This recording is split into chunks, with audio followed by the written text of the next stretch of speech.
finally a week where playing against the air every day helps you out in the game? Yeah, and I think there's it's like years ago the term spread offense kind of became famous, and what you find out every week is everyone has their version of it. It's the same thing like when you talk about what does air raid mean. It's Nevada's version. And it's something that they put in over the last calendar year, and so more tight end work, more tight end in the ball game than we see from our guys in that. So there's some similar concepts, but by and large, it's quite different than what we do.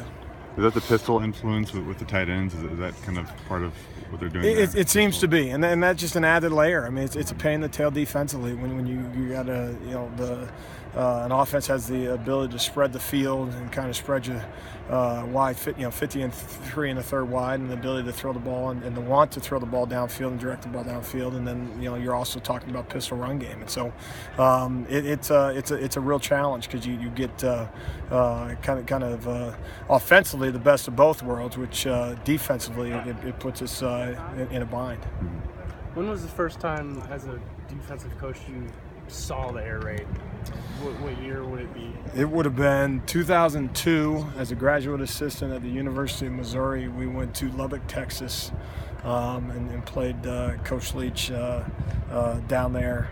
And it was a tough day for us defensively, and at that point, it was a very unique week of preparation. We had a nickel package, a dime package, a dollar package, a quarter package, and that just how many DBs we're going to have on the field at any given time.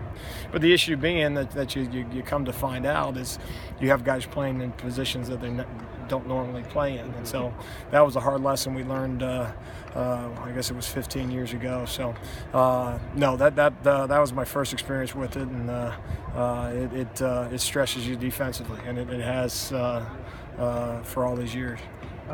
Speaking of tight ends, is one of the more talented tight ends you've ever recruited Mason Vineyard. I know he was a tight end in high school, and now he's starting to be featured a little bit and got his first sack last week. Yeah, it's important for us to find roles for guys. I mean, that's part of what you do as you evaluate high school guys.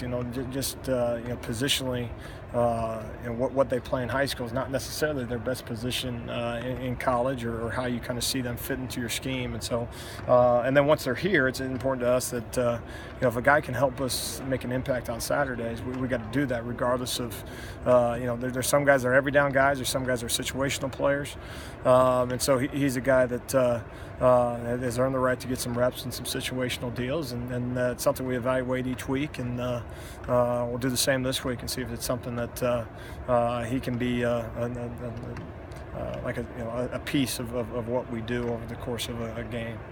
Someone who got more reps on Saturday was obviously Nate DeRuyter. How did you feel that he filled in? How has it been looking this week? Nate's always a solid player for us, and so he has an understanding of the defense. He's been in it as much as anybody. So I mean, in terms of the understanding of run fits and the calls and all those things. So no, we don't worry about Nate's ability to communicate and as well as execute his responsibilities.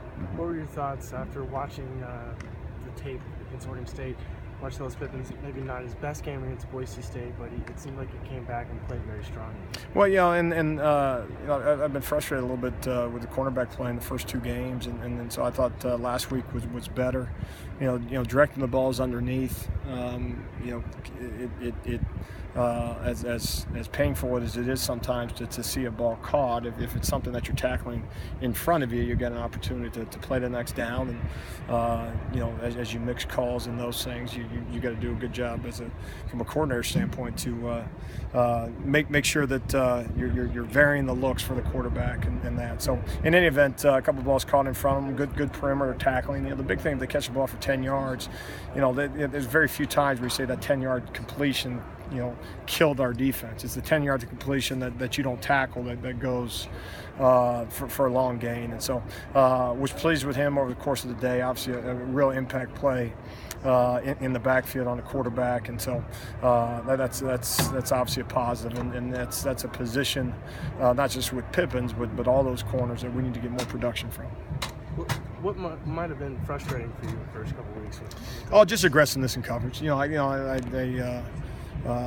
And they would tell you is I want to see the same group of guys that we were coaching in fall camp. There's no one that sees the ball in the air more than us, and so if we're not being aggressive on Saturdays, then I'm responsible for it. So it's a me issue, and so it's my job to get that corrected. So that's the extent of it.